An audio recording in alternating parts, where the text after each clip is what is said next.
Hey everyone, this is David. Welcome back behind the velvet rope. Let's just get right into it today because we are joined by the one, the only Mr. Tom Arnold.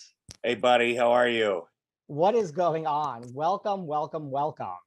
Well, thank you very much. It's good to be here. I know you're a friend of Leah Black, who my son and I went out to dinner with she and her family last night. I love her. You come highly recommended from Leah Black. That's a big deal in my world. I was just going to say the power of Leah Black. I've wanted to talk to you, Tom, for I don't even know Yeah, how long. And Leah's like, well, that's a no brainer. I'm just going to make yeah, one phone call. And within 2 seconds, here you are. So yeah. Here I am. That's how it goes. She's like a mob boss for things like this. And I told her I was very jealous because she told me she was going out for dinner with you last night and sitting outside, and I'm in New York City and it's snowing and it's literally freezing here. So I'm glad you guys had a lovely dinner last night. We did. Thank you. You have to love LA life. Like, it's a far cry from where you grew up in Iowa. Yes. That is my segue to say, when you were growing up, like, was it always acting for you? Like, did you always know you wanted to be an actor and a comedian, or did you have visions of being something else? Well, I mean, I was involved. My grandma was involved with the Ottumwa Community Players, which is Ottumwa, Iowa, and that seemed like a big deal to me. And so the first play I got to be in was The King and I, when I played one of the kids. Of course, we had no Asian people in our in our town, so I was dressed, like an Asian kid, uh, and I loved it. And I remember this moment. The woman that played Anna, the teacher, this beautiful woman from our hometown, Mrs. Bickford. At the end of the play, I had my program, and I went to her and asked her to sign it, and she did, and then she kissed me on top of the head, and I thought, well, if that's what you get from acting, I'm all in. You were like, sign me up. Sign me up, yeah, because I first of all I wasn't raised with a mother, so I was in love with a lot of older women, you know, and but this woman, yeah, signed me up, and I mean, you have to be crazy to be from Ottumwa, Iowa, and go, yeah, I think I'm going to be a famous actor. I think I'm going to be a famous comedian, because nobody does that. And so, but I was crazy, and I did like it, and I went through high school, involved with oral interpretation, which is basically acting, and competitions around the state, and won. And I thought, well, maybe I could do this thing. But my whole goal growing up, be honest with you, was to be on TV one time, so the people in Ottumwa, Iowa would like me. And it turns out you can be on TV 10,000 times, and there's people that don't like you. But I just thought, well, I'll have made it when I do that. You just don't realize that until you're on TV 10,000 Yeah, times, right? You're like, wait, this person still doesn't like me. What's right, going on here? right. Yeah, quite a few people actually, but no, and it doesn't matter. But whatever it takes to get you, I worked on the kill floor of a meat packing plant for 3 years out of high school, and that's a gruesome job. It was a good job where I'm from, but I realized at a certain point that I have to get out of here. Unfortunately, I got fired. And like as the way God works, I got fired. I went to a I was going to community college during the Yeah. day and working at Hormel, the meatpacking plant, at night.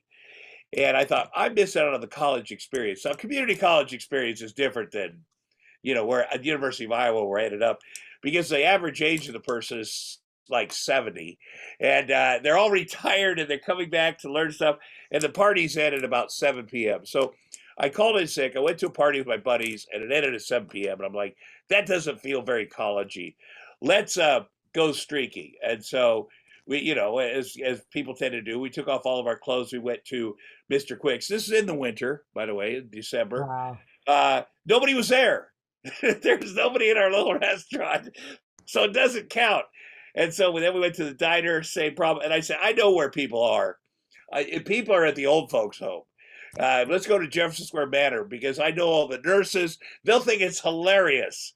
And it turns out they did not think it was hilarious.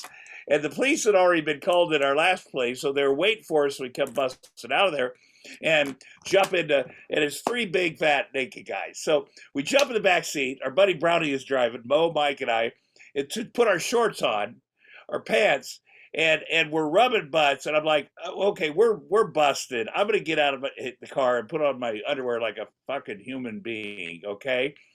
And as soon as I got out of the car, the cop handcuffed me behind my back, and that's how I went to jail. And if you do get arrested for public nudity in a small town, it will be in the newspaper, and your boss at Hormel will read it and say, "Okay, you called in sick, you're fired." So that was really, it was kind of devastating because my grandpa had worked there 50 years, and people, it was a good job, had benefits at the time, but I had to think on my feet, and I think that's what's always been helpful to me is trying to be the best I can up here to be able to think on my feet. And I decided I'd walk 21 miles in my underwear to raise money because I was out of money for school. And I walked from Albia, Iowa to Ottumwa, Iowa in the middle of winter. In I had a slogan from here to there in underwear, and it was the first time I was ever in the National Enquirer or the New York Times about this college student who put together, and I made enough money because I had sponsors, Wow. and I was like, well, that's a powerful thing. You do this thing and you raise money and people film it, and you're clever a little bit. And so that was the first time I thought, well, there is something outside of Ottumwa, Iowa, because up until, and I almost gave up on all this because I thought, well, I'll just get married and have, which I've done a lot anyway. But uh, I uh, I thought, wait a minute, how do you get from Ottumwa, Iowa to Hollywood? It doesn't make sense. I don't.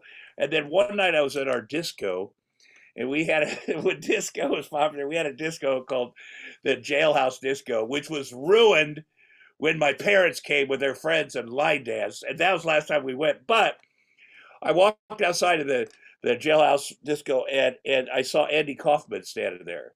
And Andy Kaufman, brilliant comic with Taxi and all these other things, but he was studying transcendental meditation 20 miles down the road at Fairfield, Maharishi International University, very close to where I live.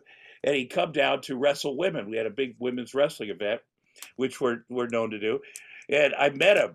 And I thought, wait a minute, if he could get from Hollywood to Ottumwa, there must be a way to get from Ottumwa to Hollywood. And so I said, I'm gonna try it. And so that's what happened. And you did make it to Hollywood. I did. I You did. did. Do you remember like your early days in Hollywood, like the lean years, like the comedy circuit? Like, do you have vivid memories of those Yeah. days? Well, I do in the '80s, and the early mid '80s.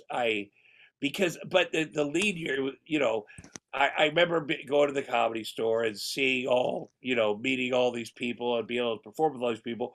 But I also remember there was no money, and I didn't mind it. I didn't mind, driving to uh, wherever for $25 and do a set. Or, at the time at the Improv, we got paid, I think, $12.50 per set. The Comedy Store was the same. You got to Wow. do a lot of sets to get even walking around money. But I knew this is the exciting place to be, and I loved it. I just loved doing comedy. I loved it. I loved all the crap with it. I loved all the nonsense, and I look back now and go, oh my God, I would drive 200 miles and sleep on somebody's couch and think, yeah, I'm living the dream here. It's crazy, but I think you got to be that way. When you're younger, when you're first starting something, you go, I'm all in. I'm all in for the rejection. I'm all in for all this stuff. Because I love this and I love the whole thing around it, and it takes a lot to do that. But if you love that and you're with like-minded people, other people, you network and get with other people that are in your position in the business, and you share information, and it's fun, and then you drink a lot with them and have sex with them and do drugs.